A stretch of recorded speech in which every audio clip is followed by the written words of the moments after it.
Welcome back to CityCast. I'm your host, Julia Menezes, and today we're talking about citizen delegations, one of the main ways that City Council members can hear from the public. In the City of Hamilton, any citizen can sign up to delegate to Council through an online registration form, which provides them with 5 minutes to speak about an issue that is important to them, and then respond to questions asked by councillors. Our guests today are Gabriella Christopher and Ned Nolan, both of whom have experience delegating to Hamilton City Council on issues related to street safety. Let's jump right into the conversation. My name is Gabriella Christopher. I'm a recent graduate of the Bachelor of Health Sciences program at McMaster, and I was an alumni from the 2019 City Lab semester in residence. Through my experience at City Lab, I had become really passionate about active and multimodal transportation and transportation justice in general. And so I felt inspired to kind of speak to how the city could improve cycling transportation specifically and make that more accessible for all ages and abilities. So I delegated at the public budget delegation day in February of 2020. So just kind of before the pandemic. I had watched some council meetings and I just felt like there was maybe a lack of knowledge on some of the topics, and felt that coming from a regular citizen might kind of demonstrate that this is an issue that the public cares about, not just a certain organization, but students and citizens. Our second guest also feels strongly about the importance of citizen voices at City Hall. Good morning. Yeah, my name is Ned Nolan. Also a graduate of McMaster, but pretty long time ago, and currently working in Hamilton as a lawyer. I've been involved with delegating to the city and advocating on behalf of some municipal issues for many years. I'm a lifelong Hamiltonian and former president of the Kirkendall Neighborhood Association. Although both Gabriella and Ned have advocated on topics relating to safer streets, their experiences delegating have been very different. For starters, Gabriella delegated for the first time in February of 2020 during an in-person delegation. I had never delegated before, didn't really know much about it, but my counselor visited McMaster and brought it up. So the process was like, you registered online through a form and said what it was that you wanted to talk about and submitted any slides or presentation that you had to go along with it. And then because it was in person, you'd show up on the day and not really know when you were going to go or how long it was going to take. I would say, I think because it was the public delegation day, I did feel comfortable. It was pretty informal and you didn't need to know all the processes, but it was still intimidating in some sense, not knowing those processes. But it was an overall positive experience. Mostly, I would say that I just felt like incredible support from other people delegating that day. Like I remember sitting in the space for the public and just feeling very encouraged. And of course, I was really nervous. Overall, a positive experience, but in large part because of community support. It wasn't just community support that Gabriella received. Following her delegation, several councillors expressed an interest in improving the safety of cycling infrastructure in their wards. Here's what Ward 2 councillor Jason Farr had to say after Gabriella's delegation. Gabriella, no question, I just want to thank you as well. You're obviously very knowledgeable. I'm in Ward 2 downtown. Lucky we have some safer infrastructure with some protection on Bay and Herkimer and Charlton and Cannon, but there's certainly other lanes that are simply the painted line. There are other ways outside of this budget to get to a budget-related question, and that's area rating capital reserve for Ward 2. So there's a bit of a reserve right now set aside to just add some protection and some safety to the bike lanes we have existed. And so through you, Chair, I will ask a question. I was just going to make a statement, but would you be willing to email me and let me know which unprotected lanes currently in Ward 2 you see as more of a priority to protect than others? Would you do that? Absolutely, absolutely. Area Rating Special Capital Reserves are funds available to Hamilton's former 8 wards to help with infrastructure costs. Following Councillor Farr's remarks, councillors from Ward 1 and Ward 3 also expressed an interest in using some of their area rating funds to address cycling safety. As Gabriella describes, this was a tangible outcome. That felt like a positive outcome, and I was able to follow up, but then of course the pandemic happened, and so priorities changed, and even my communication definitely was not as consistent as I hope it would have been outside of the pandemic. And so that lost its momentum, I guess. But intangibly, I think not just myself, but the community coming out to make their voices heard around complete streets, safety for cyclists, pedestrians, active transportation, like all these issues and how they are intertwined, I think has made, some progress. It hasn't happened yet, but we did see kind of a pandemic recovery report that mentioned adding protection on York Boulevard. And so hoping again that these things start happening. I mean, we saw the Keddy Access Trail open, which was amazing. So I think there is progress in that sense. And on a personal level, I guess, one of the biggest outcomes was having the opportunity to see other people delegate on other issues. And I felt, even watching a council meeting or watching people delegate online was a totally different experience. I guess inspired is a strong word, but it was really inspiring to see other people speak to other issues. For instance, I remember seeing Sarah Jama delegate on the issue of snow clearing of sidewalks in Hamilton. And, this has been an ongoing issue for a long time, but I was so moved by her presentation, and it became something that I hadn't thought that much about before, but has become really important to me. So I think seeing other people delegate and share their personal experiences was also a positive outcome of the process. Gabriella's delegation was to the General Issues Committee, one of approximately 8 committees that citizens can delegate to in the City of Hamilton. These include standing committees composed of all members of City Council, like the General Issues Committee and also Public Works. But there are also subcommittees, like the Municipal Heritage Committee, which includes only a select few City Council members. As Ned explains, the process can seem confusing, but City Councilors are there to help. There's certain committees that you can delegate to and some that you can't, and I can't keep track, but I've always worked with the ward councillor on that to understand when would be the most appropriate time for the city councillors to hear whatever it is that me or the neighborhood association wants to speak about. Ned's most recent delegation was to the Public Works Committee on the topic of street calming for Aberdeen Avenue, an arterial road that runs through Hamilton's Kirkendale South neighborhood. He first delegated on the issue 6 years ago on behalf of the Kirkendale Neighborhood Association, where, like Gabriella, Ned had a positive experience. I was there with a group. The gallery was full of community supporters for our cause. It felt inspiring to be part of a movement, making our voice heard to the decision makers. So that's a very healthy democratic experience. 5 years later, Ned found himself delegating on the same issue, this time virtually.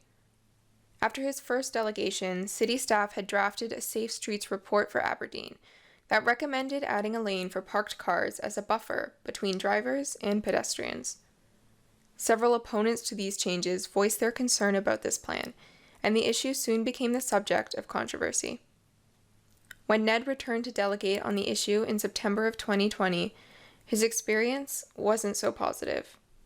I thought I was there with the most uncontroversial ask possible, because I was just saying, keep doing what you've already voted to do and don't listen to this hyperbole about how terrible the traffic calming plan is, which, by the way, the traffic calming plan was just a plan to add some parking spaces along Aberdeen to act as a bit of a buffer between the roaring traffic and kids walking to school, which has happened.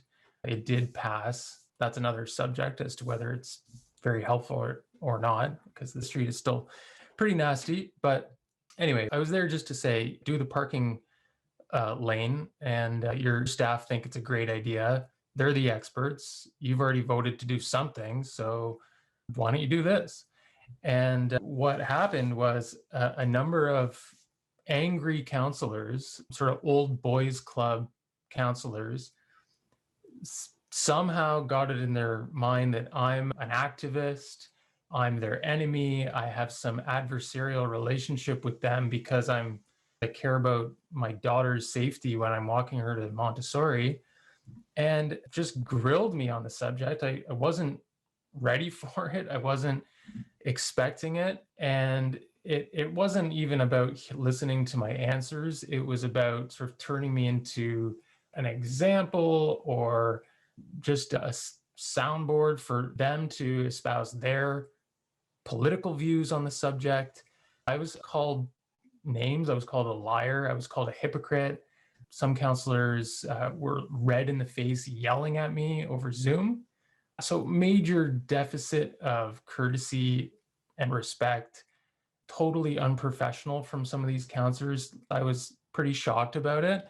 I mean, in my professional life, I sort of take for granted a certain professionalism and decorum when you're having an argument or a debate about the merits of an issue. And what I experienced last year with some of these counselors was not that at all. It was extremely unprofessional, like angry, childish, offensive stuff that really made it personal against me, which made it a difficult experience for me because it was very personal. During a typical citizens delegation, questions from council last between 5 to 10 minutes. Following Ned's delegation, councilors spoke or asked questions for more than 40 minutes. Here's an excerpt from that question period, where Ward 12 councillor Lloyd Ferguson spoke. I represent the people of Ancaster, and while I suspect they didn't sign the petition, I'm certainly hearing from them and getting letters in from them, mainly because it's an arterial road. You should expect there's traffic on it, and if you wanted a quiet street, you shouldn't have moved to Aberdeen Avenue. Later on, some councillors, including Ward 14 councillor Terry Whitehead, had more to say about Aberdeen as an arterial road. This goes well beyond a local street. So the first point that was made is, did you not know the desire, the design, the practice on Aberdeen before you bought your home? By the end of question period, the chair of the committee reminded council members that question period during citizens' delegations is a time for questions and not debate. Although Ned describes this specific instance delegating as negative, there were positive outcomes. We did get what we were there to get, which is the city's ratification of the staff recommendation to add the parking buffer. That's because what was going to happen is one of the councillors was going to bring a motion to quash it. We reorganized to push back against that, and it was clear to the councillor who was going to bring that motion to quash it that he didn't have the votes to succeed. So after my delegation and some other people delegated as well, he didn't even bring the motion to quash it. So it went ahead. And I think that's because of the work we did. So despite the fact that it was not an enjoyable experience, I mean, it doesn't really matter whether I enjoyed myself. What matters is the cause. I can handle what happened. I didn't enjoy it, but I can handle it. And I certainly wouldn't want to discourage other people who care about issues in their community from making their voices heard. Following Ned's negative experience delegating to council, many Hamiltonians began asking whether citizens' delegations are truly an effective way for the city to hear from the public. We asked Ned and Gabriella for their thoughts on the effectiveness of the delegation process. I think it is effective. I don't really have a problem with the process. I don't know whether there's a correlation between the negative experience I had and doing it over Zoom. You know, there's that saying that, you know, when you're online, you're sort of nastier than you would normally be because there's less of a human element. So maybe that's part of what's going on there. And when I'm face to face with counselors, they treat me with a little bit more respect and humanity. I've had a number of other experiences as well in other years speaking to city council and delegating. And by and large, it is a positive experience. It's an important thing to do.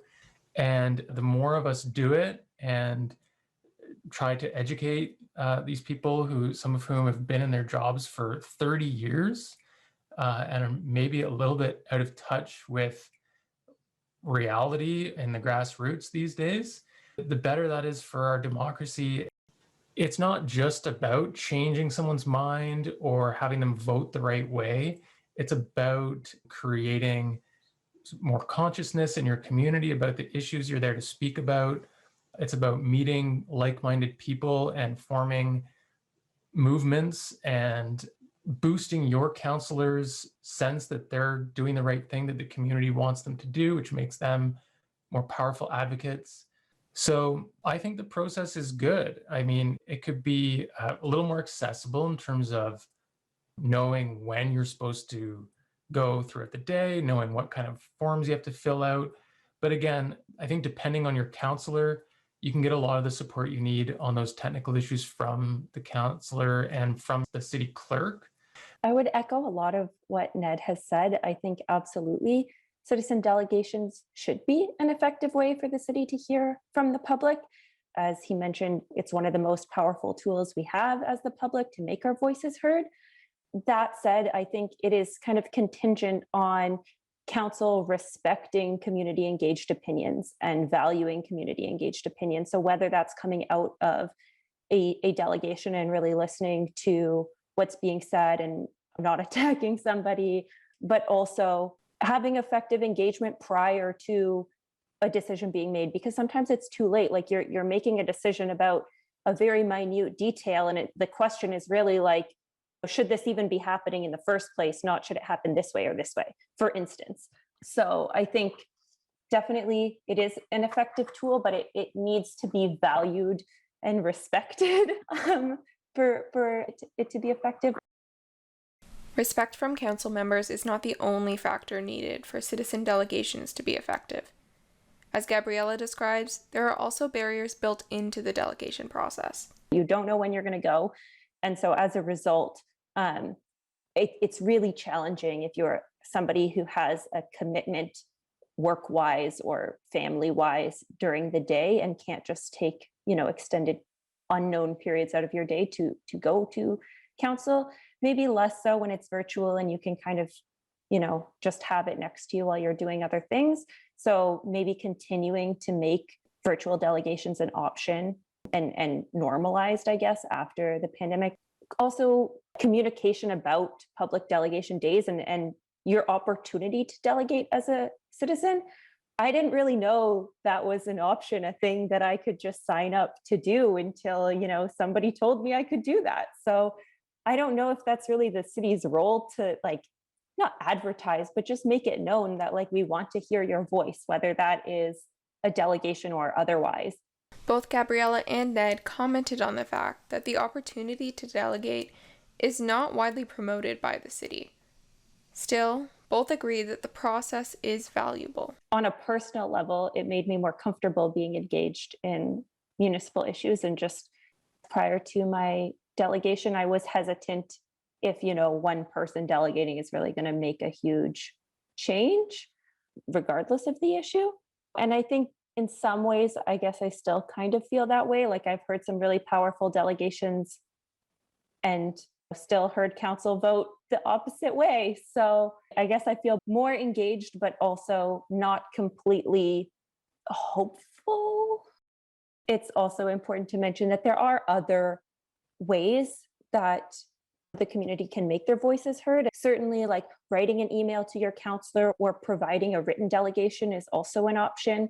We've seen virtual delegations now, which can be another option. And if social media is your jam, you can bring awareness to an issue through social media. So it doesn't have to be a one-size-fits-all kind of approach. I really like what Gabriella said about other mechanisms also being important. Delegating to the city is by no means the be all and end all of how you should focus your engagement. But to the extent that we're just talking about that mechanism right now, there are, I think, some baked in problems with the process. Gabriella touched on one of them, which is you never know when you're going to go, and you don't really understand the process. So it's a huge time commitment to prepare, and then to take the time off during working hours usually to actually sit there all day or for a good chunk of the day. Despite these barriers, Gabriella and Ned hope that more Hamiltonians will consider delegating. They share the following advice for those that do. Do it and don't stop there.